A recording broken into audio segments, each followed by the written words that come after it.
थोड़ा बड़ा है, थोड़ा इससे ऊपर उठ के है, और वो ये है कि क्या आप इस रेवड़ी कल्चर, इस फ्रीबी कल्चर के बारे में चिंता करते हैं? देखिए, बहुत सारे चुनाव हुए हैं पिछले कई वर्षों में, और अब सिर्फ फ्रीबीज दी जा रही हैं, और आपकी पार्टी के प्रदेशों में भी ऐसा हुआ है, जैसे कि मध्य प्रदेश हो गया, छत्तीसगढ़, मतलब कर्नाटका, हर जगह आप फ्रीबी दीजिए और जो है चुनाव, और उसका चुनाव में परिणाम पॉजिटिव आ भी रहा है। महाराष्ट्र में भी लाड़की बहना स्कीम भी आई। क्या आपको इस बात को लेकर आप चिंतित हैं? आप यूपी को $1 ट्रिलियन इकोनॉमी बनाना चाहते हैं, इस तरह की फ्रीबी कल्चर ग्रोथ को स्लो करेगा, इंफ्रास्ट्रक्चर में पैसा कम जाएगा, इस पर आपका क्या मानना? देखिए, मेरा मानना है कि हमें एक लंबी सोच के साथ काम करना होगा। परफॉर्मेंस बेस्ड इसको करना पड़ेगा। वेलफेयर की स्कीम को लागू करने में बुराई नहीं, लेकिन अगर यही चीज परफॉर्मेंस बेस्ड होगी तो लोग अपने कर्मों पर विश्वास करेंगे, और कर्मण्यता से कोई समृद्धि की शिखर पर नहीं पहुंच सकता है। याद रखना, आज दुनिया के अंदर जो संकट आया है, वह संकट के दौर में, कोरोना जैसी महामारी के दौरान भारत दुनिया के अंदर अकेली इकोनॉमी के रूप में खड़ा है। दुनिया लड़खड़ा रही है। कारण है, भारत ने कर्म की प्रधानता दी है, कर्म का संदेश दिया है। तो उस कर्मण्यशीलता को हमें बनाए रखना पड़ेगा, अन्यथा लड़खड़ाने में बहुत देर नहीं लगने वाली। तो आप कह रहे हैं कि जो भारत सरकार कर रही है, जो वेलफेयर स्कीम्स हैं, वो चालू रहेंगी, और वो रेवड़ी कल्चर नहीं है, वो फ्रीबीज मैं क्या कर रहा हूं, देखिए, वो वेलफेयर की स्कीम है जी, जिसमें व्यक्ति के परफॉर्म के हिसाब से उसको बांटा गया, परफॉर्मेंस बेस्ड है वो, और मुझे लगता है वो होगा तो सबका हित होगा, पब्लिक का भी हित होगा, देश का भी हित होगा। संभल पर एक सवाल मैं थोड़ा अलग तरीके से पूछना चाह रहा हूं। इधर मोहन भागवत जी ने कहा कि हर मस्जिद के नीचे हमें मंदिर नहीं खोजना चाहिए।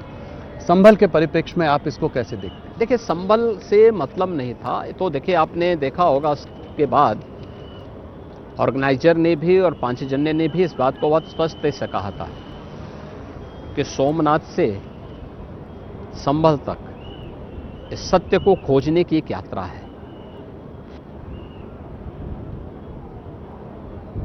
सरदेव सरसंघ चालक जी ने जो बात कही है, वह उन लोगों के लिए एक संदेश है जो लोग सस्ती लोकप्रियता हासिल करने के लिए अनावश्यक रूप से हर एक मुद्दे को जबरन उठाने का प्रयास कर रहे हैं। हमें उन मुद्दों को देखना होगा जिसमें सच्चाई हो, और जो सद्भाव के माहौल में जिसको वार्ता के माध्यम से आगे बढ़ाया जा सकता हो। अनावश्यक रूप से हर एक मामले में विवाद की स्थिति खड़ा करना आज के समय में उचित नहीं, लेकिन हाँ, जो सत्य है उस सत्य से पीछे हटने की भी आवश्यकता नहीं। तो संभल में, मथुरा में आपका काम चालू रहेगा, मंदिर वहां? मैं क्या कह रहा हूं ना, संभल में सच सामने आना चाहिए जी, मथुरा और काशी का सच भी सबके सामने आना चाहिए। ऑपोजिशन बार बार एक बात ये जरूर कहता है कि योगी जी जो है हरदम मुसलमानों को टारगेट करते हैं। ये पहले हम लोग इस पर वार्तालाप कर चुके हैं, मगर पहले आजम खान थे तो अब बर्क फैमिली है। पहले बकरी चोर के केस दर्ज होते थे, अब बिजली के चोरी के केस दर्ज होते हैं। इसको क्या जवाब है आपका? देखिए, हम किसी को टारगेट नहीं करते जी, और उसकी आवश्यकता भी नहीं है, लेकिन जो लोग समाज के सौहार्द को बिगाड़ना अपना जन्मसिद्ध अधिकार समझते हैं, अराजकता फैलाना अपना अधिकार मानते हैं, उनको कानून के दायरे में लाना इस सरकार का नैतिक दायित्व भी है, और अपना उस कर्तव्य का पालन सरकार कर रही है। भारत में लाखों बांग्लादेशी आज यहाँ पे हैं। ये मुद्दा आपने जो है अपने दिल्ली के उसमें भी उठाया है, उसकी वजह से दंगे हो रहे हैं। तो इस आधार कार्ड बनाकर उनको यहाँ के वेलफेयर स्कीम्स का भी फायदा मिल रहा है, तो इसका समस्या का समाधान क्या देखते हैं? देखिए, जो चीज सुरक्षा के लिए थ्रेट हो, रिलीजियस डेमोग्राफी को चेंज करने वाला हो, और ये जानते हुए कि यही कारण देश के विभाजन का कारण बना था जी, हमें उससे समय रहते सतर्क और सावधान होना होगा।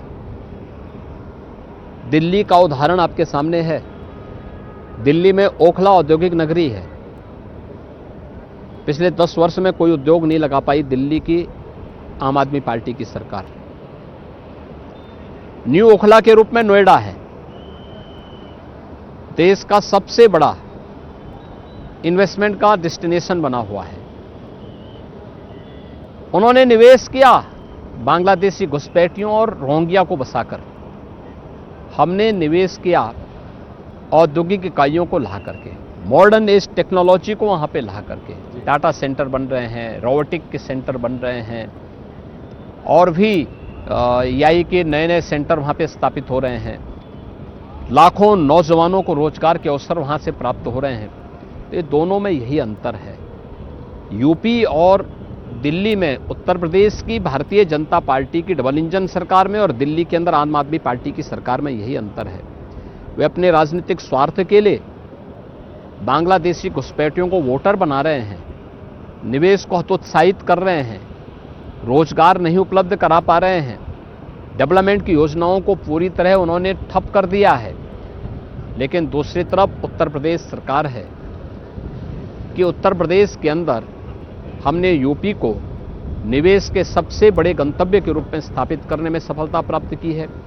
यूपी को देश के सबसे बड़े स्पिरिचुअल टूरिज्म के हब के रूप में स्थापित करने में सफलता प्राप्त की है। देश के अंदर सबसे अधिक रोजगार दे करके यूपी के युवाओं के हाथों को काम देने में सफलता प्राप्त की है, और देश के अंदर इंफ्रास्ट्रक्चर का एक मॉडल यूपी के अंदर हम लोगों ने खड़े करने में सफलता प्राप्त की है। योगी जी, आपने वक्फ बोर्ड को माफिया बोर्ड बोला है। आपने कहा है जितनी वक्फ की जो सरकारी जमीन जो उन्होंने ली है उसकी हम एक एक इंच वापस लेंगे। कैसे हो पाएगा ये? देखिए, हो रहा है। मुझे ये बात तब कहनी पड़ी जब अयोध्या के लिए, काशी के लिए, प्रयागराज के लिए, संभल के लिए, हर एक जगह के लिए उनके दावे आने लग गए कि ये तो वक्फ की लैंड है। तो फिर मैंने पुराने राजस्व रिकॉर्ड टटोलने शुरू किए, और राजस्व रिकॉर्ड टटोलने के बाद जो चीज़ें सामने आई उसका परिणाम हमारे सामने है।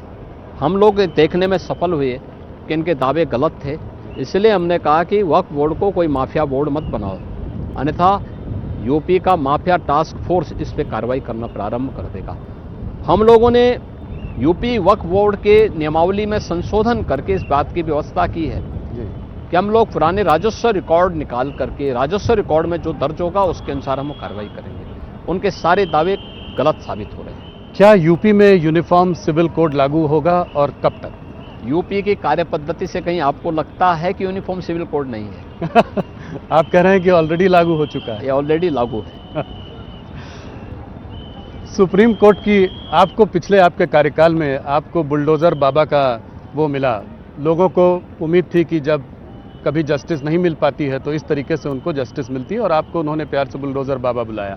अब सुप्रीम कोर्ट की गाइडलाइंस आई हैं नेशन वाइड जो है, जो कि लागू हैं, तो ऑपोजिशन कह रही है कि अब बुलडोजर टेरर और जंगल राज यूपी में खत्म हो जाएगा। तो क्या करेंगे बुलडोजर बाबा? यूपी में जंगल राज पिछली सरकारों में था जी। यूपी में 2017 के बाद जो राज आया है वो राम राज्य है।